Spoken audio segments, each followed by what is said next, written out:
So good morning. Once again, Danielle, Common Justice, thanks for putting this very insightful and thoughtful conference together. My name is Marlon Peterson.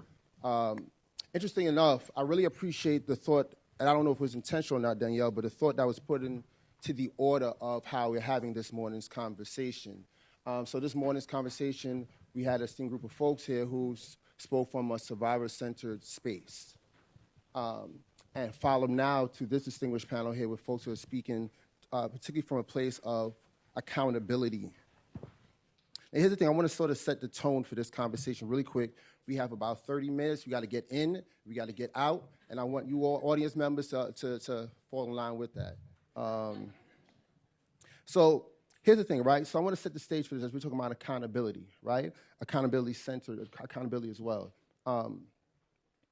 So in our common in news right now, the thing that we hear about oftentimes, particularly now, about crime in Chicago, right? So currently Chicago now, and just kind of like give you numbers, Chicago has, as of this time, 839 shooting victims this year alone, right? Last year they had over 4,300 shooting victims alone, right?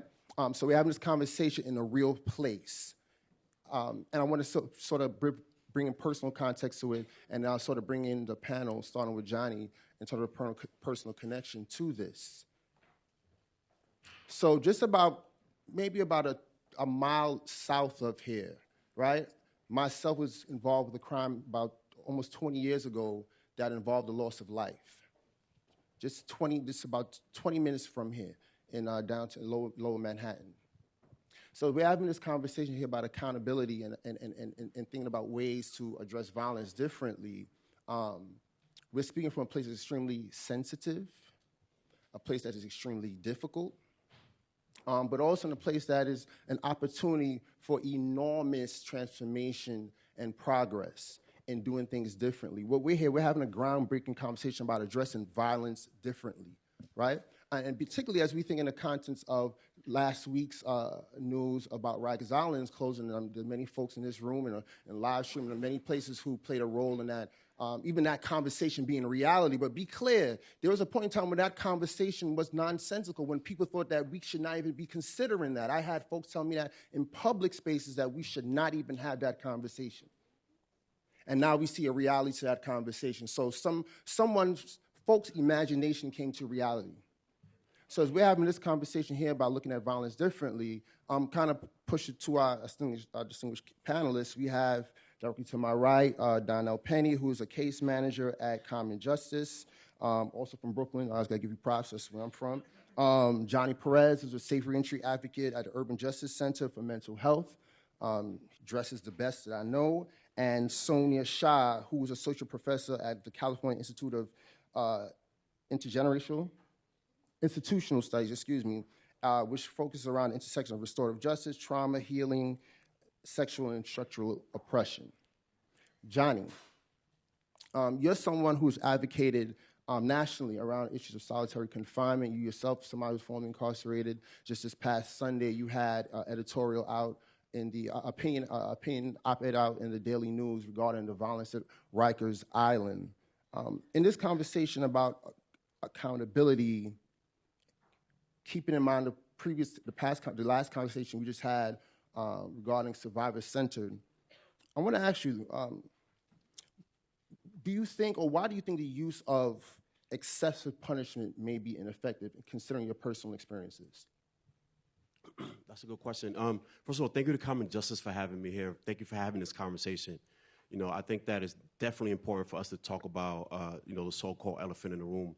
When I think about, I was 21 years old, sentenced to 15 years in prison for robbery in the first degree, and I think about my childhood. I think about, where exactly did I become so comfortable with violence. I grew up in a household where violence was really the law of the land. If you came home late, it resulted in a violent type of altercation with my stepfather. If you tested positive for smoking weed, you ended up getting disciplined. And how did that socialize me to the point where I eventually became comfortable with reacting to every single thing around me with violence. During those 13 years, the first time that I really came face to face with actually not only my actions, but really looking at my actions in a completely different light was during the incarceration when I actually came across and sat across a woman who had been a survivor of a robbery. And here I was, a person who had committed a robbery. And for the first time in my life, I think that I actually felt shame. We know there's a difference between shame and embarrassment. I actually felt, shame about my actions. I felt, accountable to myself, if that makes any sense. And I think what's important to know, what's difficult inside of in a prison setting or an incarceration setting, is that it really doesn't allow for any type of accountability for the individual. And what that means is that you're so busy trying to, well, one, let me say this, prison is the punishment. We don't send people to prison for punishment. Prison is the punishment. And while you're there, there is no space for you to grow as an individual, to grow, or, we talk about healing a lot, and I would even argue that in some cases it even makes you even more violent. I remember the first time that I saw someone, get slashed at Clinton Denimore. I was sitting so close to him that his blood got on me. And I was completely shocked. And then years later, when a similar situation happened, I didn't even flinch. I had become so desensitized, and violence had become so normalized, that it actually became kind of ingrained as a default answer to any problem or anything that I don't necessarily agree with. If somebody doesn't understand, then you make them understand. And as a result of that, I found myself, in solitary and things of that nature. But look, if putting somebody away inside of a box, right, and then not necessarily giving them people the tools to address whatever underlying or issues or the root cause and exact nature of what actually got a person there in the first place, then all we're really doing is just kind of perpetuating the cycle of violence. I didn't understand my belief system until I actually had a conversation with a counselor who said, "What do you believe in? What do you value?" And I say, what? I don't know what I value. I value money, man. I got to get this money, man. That's what we got to do. And it's like, no, actually. And then after a while, you deconstruct your entire belief system. You find out that you valued all of the wrong things that allowed you to handle your problems with criminal solutions and find yourself inside of a space where you actually have no end in sight. I'll leave it there and then add some more later. Yeah, thank you. Thank you for sharing that, Johnny. Donnell, so, you work as a case coordinator at Common Justice, but it's not so much just about your work at Common Justice, but sort of interested in your personal connection to this conversation, particularly, once again, accountability-based responses to violence. Hello. Okay. They can hear you. Okay, cool. How y'all doing? Once again, my name is Donnell Penny. I thank y'all for being here, and I thank the people who have went through things and lost loved ones for telling their stories. I thank you. I thank you for even opening that wound to heal us, right? I thank you. Of course, I'm a case coordinator, but the personal thing attached to it is me actually being in the program, right? I got into the program because I committed a violent act. Me and my little bro, we went there. I thought I was being a leader at the time. And I was raised on, if a person does something to you, you have to do it back to them in order for everybody else to see it and not do it to you too. So that was my actions towards that. Let me be the big brother and handle this thing, and it won't happen again, right? Little did I know I made it worse. I ended up in Common Justice. I was facing time. I was scared. I thought of all the things that you can think of when a person is about to go to. First of all, there's a difference between bookings and Rikers, right? And people know that. So when I went to Rikers, automatically I'm thinking of all the horror stories I could think of. I'm doing push-ups in my cell. I'm not taking food from people, right? I'm doing all that stuff. Just thinking to myself, I'm going to have to go through this thing that I heard so many other black men like me were going to indoctrinate into. This was the man thing to go through.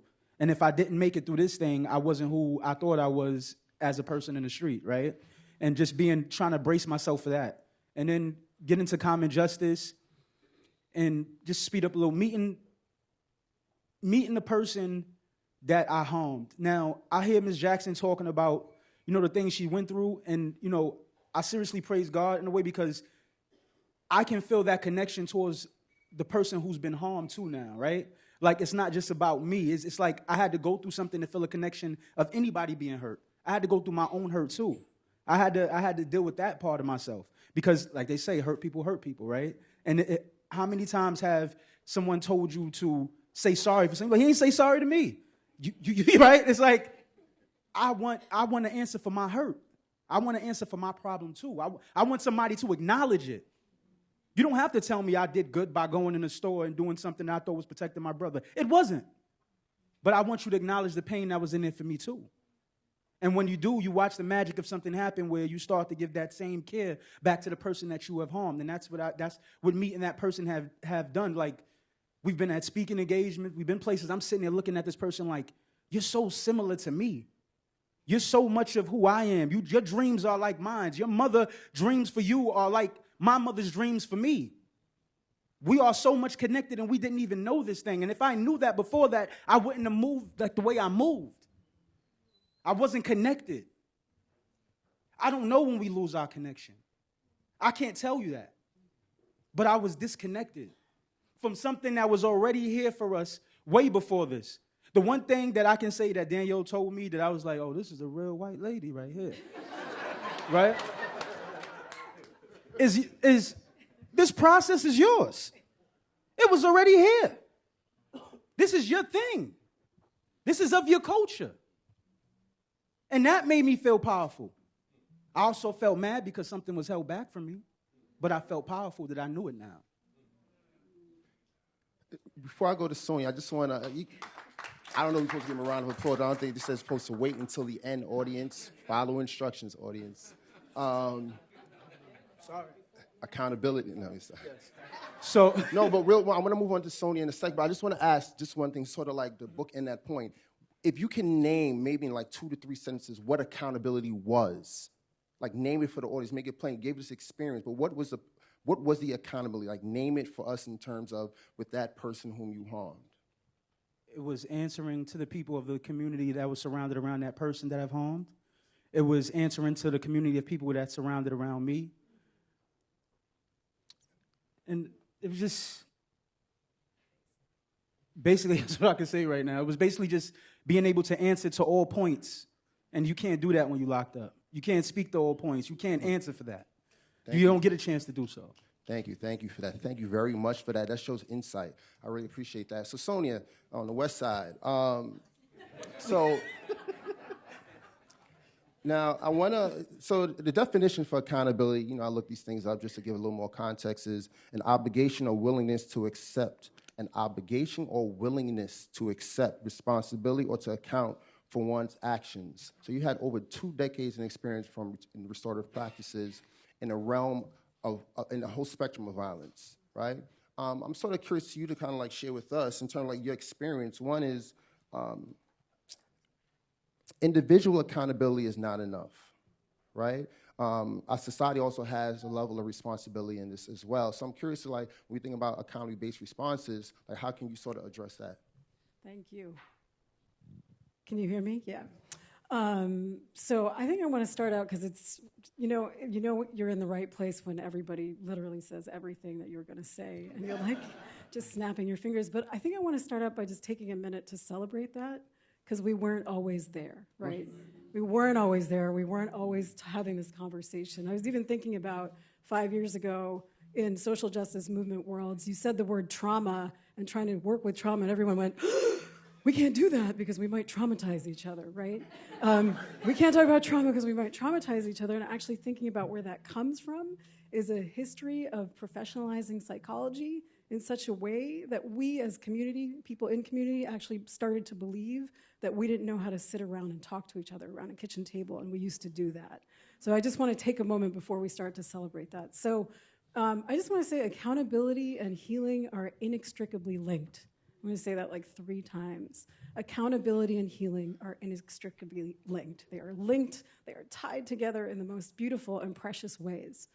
So when I was 16 and I was shoplifting and stealing and cutting myself and drinking, I had no idea that that had to do with the fact that I was sexually abused as a child and that I had a very difficult time dealing with my own immigrant experience.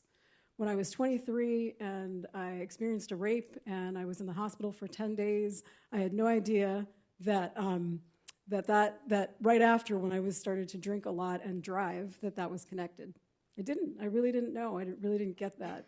What I needed more than anything, like these men were saying, is to actually deal with my own wounds and what was happening, and to understand what were the causes of the causes of the cause of the cause of the cause of why I was starting to do unhealthy things. And everyone needs the opportunity to understand the cause of the cause of the cause of the cause, right? And that cause isn't one thing. It's like this intricate, meshed combination of so many things, from the micro, macro, and meso levels, from racism, historical impact, historical trauma, bad policies that are out there. Danielle listed them, from abuse in the family to what's going on in the community, and they don't look the same for anybody.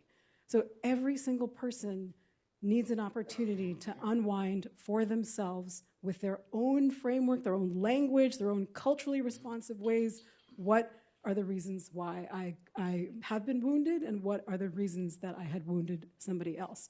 So I want to highlight that, because I think what I notice when people say we need more rehabilitation, we need more mental health services, we need more drug treatment programs, we need mass programs, this beautiful woman said.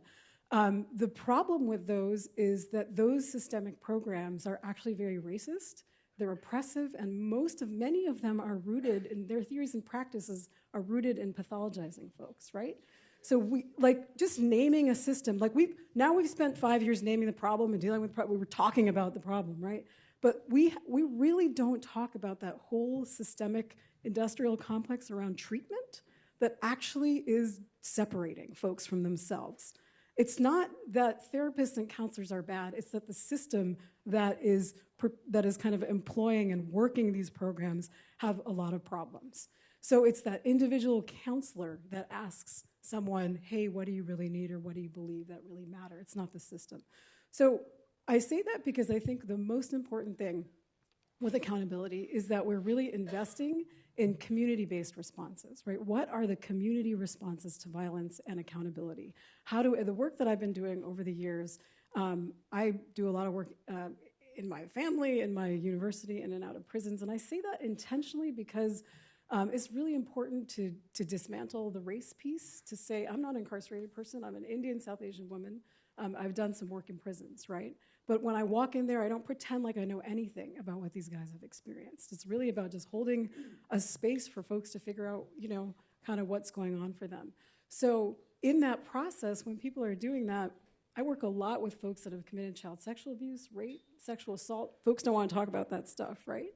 But in order to really unwind and look at the shame, right? Look at the loss, break that silence, look at trauma, they have to feel like they're in the safest and most compassionate place to be able to do those things. Once that starts to come out, what's happening in some of the healing circles that we're doing and the accountability work is not only taking accountability, but then healing the family system from themselves, from the inside out. So there are folks that are entrenched in having committed child sexual abuse, that have experienced child sexual abuse. It's rampant in the family. And now for the first time in 10, 15, 20 years, they're writing letters and calling their brothers and their mothers and sisters and uncles and aunts to try to start to heal the cycle of child sexual abuse from within. They are doing it in their way, extremely culturally specific. One is Filipino, one is African American, the other one's white, and it's their way. And you know what I do? I just sit back after they have their letter and their phone call, and I say, how'd it go? How are you feeling? What do you need? What can I do to help you? And what we're starting to do more and more is also be able to work with the family members on the outside and say the same thing. How do you feel? What do you need? How's it going on? So just to really highlight, that's just one thing, right? But there's the piece around the culturally specific and community-based response way has to supersede these big systems, right? We have to be thinking about the small mom and pop shops. Our friend Adela in LA that has a small community group that works with trauma survivors. Dorothy, who works with trauma survivors, right?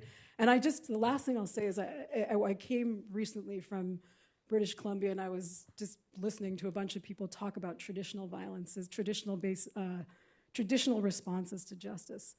And these women who work in indigenous communities were talking about what they do in terms of how they work with accountability. And one of them said, it's really interesting to hear all of you talk because there's no word in our language, in the Nigsa Nation, for offender. The word is unhealed. That's the word we use. We start from there, right? And another one told this beautiful story about this community of 1,600. We were talking about a timeout, right?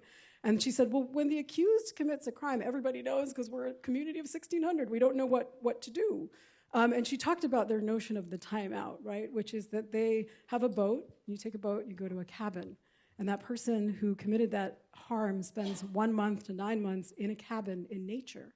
And mentors come once a week to kind of just work with that person and be with that person. Then they come back.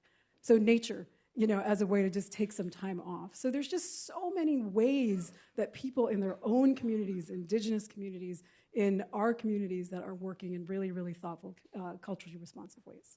Thank you so much for that, Sonya.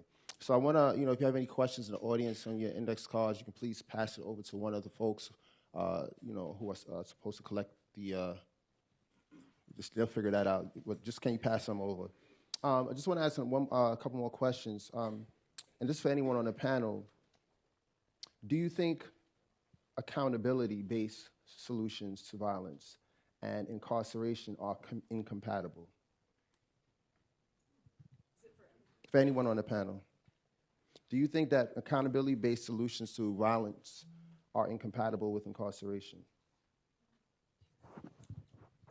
Yeah, I think so. And speaking to something you said earlier about not being able, not only is it hard to fight a case from inside of prison, but it's also really difficult to connect with the people who you've done harm with, or to, I should say, from the inside of a cell. And let me just, I met one gentleman who I had actually robbed. I met him, and I met his nephew actually, and to be able to have that conversation and to be able to see actually up close and make amends with the people who I've harmed was actually more of a rehabilitation influencer than any time that I did in prison, any time that I did behind those barbed wire fences at all. I definitely think that when we think about holding people accountable, we have such a punitive paradigm, that it really doesn't leave space for anything outside of that, outside of like, let me punish you, make you pay, and you're so busy paying that you lose sight of who you are, So the short answer is no for me. Yeah. Anyone else want to jump in on that?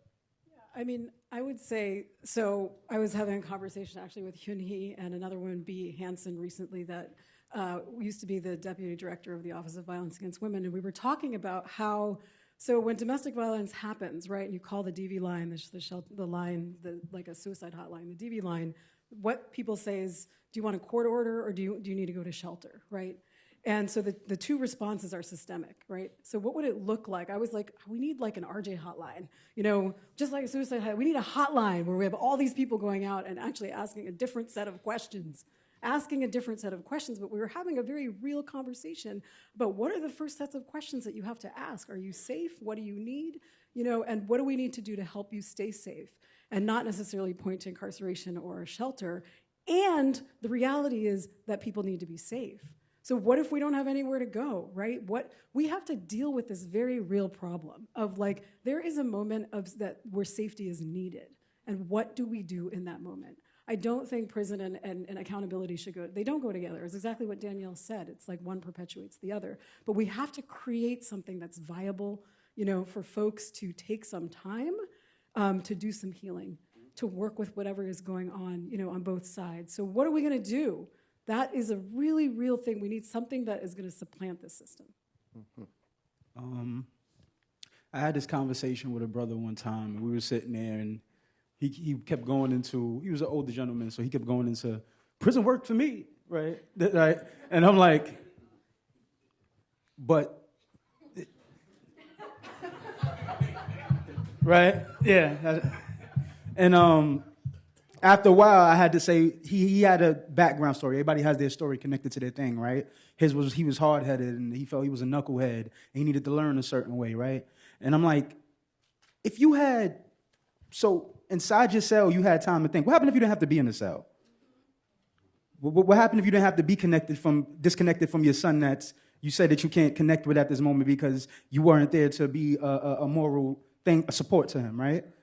What happened if you were able to actually show sorry instead of saying sorry? Because that's what we're talking about when we're talking about prison versus this new image of justice that we have, right? And not punishment. We're saying, instead of saying sorry, let's do sorry. And that's what I do. So the answer is no. And I just don't believe it because, one, I'm a person who's walked through the path and seen. I've seen what it's like for me to go in there and have to feel like I'm watching my life more than thinking about the crime that I've done.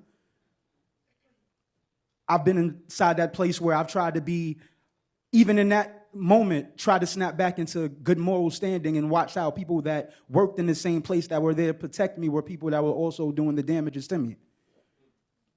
So no, I don't believe that it's a place that we can grow and be in that space. I believe you can't do that when you're fighting, you're back against the wall and you're worried about your safety at that moment. That's what gets us most of the time. We have time to think. I always say just a little piece to just think in a moment when we go through something, right? And I had the tools at that moment before I ran and went and did whatever I did. If I had the tools in that moment to just think it out, my purpose. I say the one thing that always changed besides the program is me getting asked for my job, right? Like I knew the people there that were at the interview, right? I already knew them. But it felt so butterflies in my stomach. It was because of the purpose. The purpose was different. This thing was going to feed my family in a way. This was going to do something in a way. The purpose was different. So, no.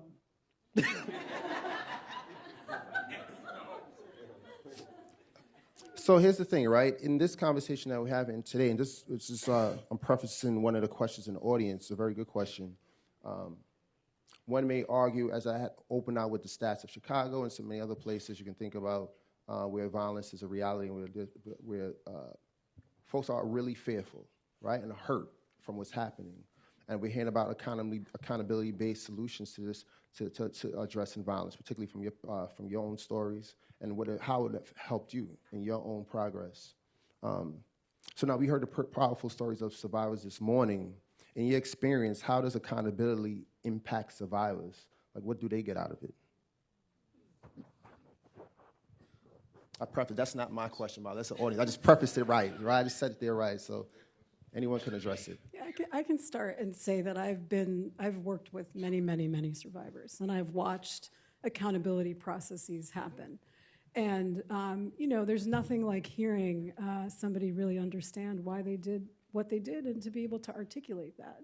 And to, people, and a lot of the restorative justice work, I mean, one of the number one thing survivors want to know is why.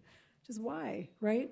And so, getting to the point again to be able to, and I want to bring it back to myself because I think part of not doing the self and other separation, like the people who've harmed and the people who committed harm separation, is to bring it home and to speak personally, right? So when I have done harm to somebody, if I haven't quite figured out where that wounding is coming from and I'm still all messed up inside and it's still like hurting me and I'm like, why are they so mad at me and I want to be mad at them back or something like that, I can't really do that articulation. I can't really say I'm sorry. I can't really like get to that place where I can explain and listen. I'm still all torn up inside, right?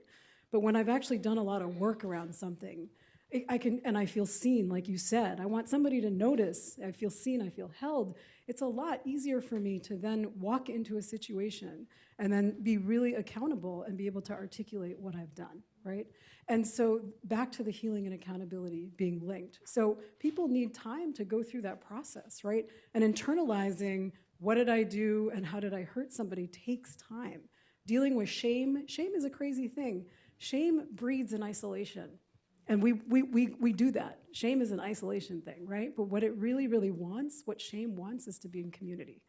But it goes to isolation. So to be able to like surface shame, we have to create a lot of like really, really calm, quiet, safe, compassionate space for that shame to come out. When that shame comes out and different stories are getting told and I can be seen and I'm witnessed, you know, you're talking and this person's like has empathy for me, right? Then I can start to rewrite those stories in myself about what happened to me and what I've done. And then what I can do to be accountable is completely different, how I can show up. So there's like a whole internal process that we go through. It's not just when I first started doing this work, I used to think, why doesn't this person just say this? I always wanted to give someone a line. You know, just say this, it'll work. And then I realized that folks have to go through a whole internal process to get to the point. Articulation and language is just a marker of our consciousness and the work that we've done, right? So we have to go through that whole process before we can get to the place where we can be accountable. Thank you. I think there's an incredible amount of power in forgiveness. And I think about, you know, when I was in Mount McGregor Correctional Facility about 4 years before my release, I sat across this older white woman who had been, who had been robbed in the past. And, you know, she asked me a lot of difficult questions. She asked me questions that I didn't even ask myself up until that point. You know, and some of them were similar because I always ask myself, Johnny, why are you so comfortable with, you know, holding a weapon? Why are you so comfortable with forcibly taking property from someone? Why do you, you know, what makes you different? You know, Joe Schmo runs out of milk. He goes gets on HRA. You go grab a gun, you know? And she wanted to know, you know, why'd you do it? And why, you know, what satisfaction did you get from it? And what'd you do with the money? And all of these questions. And I answered her honestly. I think I answered her, I think I was surprised at the level of honesty that I even displayed in that conversation. Because I revealed things to this person who, up until then, was a complete stranger that I've never even told, like, my own mother, you know? And as I'm talking to her, you know, she starts crying, and I'm like, why are you crying? And she tells me how I remind her of her son, you know? And then for me, you know, she reminded me of my mother. And the reason I felt shame was because here I said, like, you know, what if my mother was in this situation? What if someone victimized my mother the same way that someone did to this woman here? And we talked for about an hour, close to 2 hours probably. Maybe it was 5 minutes, but it felt long, you know? And when we got up, you know, she hugged me. We both cried. Even to this, you know, I don't talk about it much publicly, but it makes me tear up because she's like, you know, thank you, you know? And I'm like, for what? She's like, because you released me, you know? And it was good. I think on that note, I mean, that's an extremely powerful way to end this conversation about accountability-based approaches to addressing violence that are not reliant upon incarceration. I know, Donnell, you had another piece, but for time purposes, we have to move on. But, you know, as just to bookend this conversation here, this dialogue, we have been working in the same way in terms of a retributive way of dealing with violence, right? There was a meme going around with the recent bombing in Syria. We dropped bombs on Syria to stop Syria from dropping bombs on Syria. And while that might have been funny for some folks who were just like creating this meme, we have literally been hurting people to stop people from hurting people. And while we have answers and solutions that, and be clear, they're not completely fixed all together, not all put together well, but we do know that we are doing something wrong in the way we approach violence. So without a doubt, I want to thank you all for sharing your own personal stories. I want to thank you all for having this conversation here. I hope you enjoyed the rest of the evening.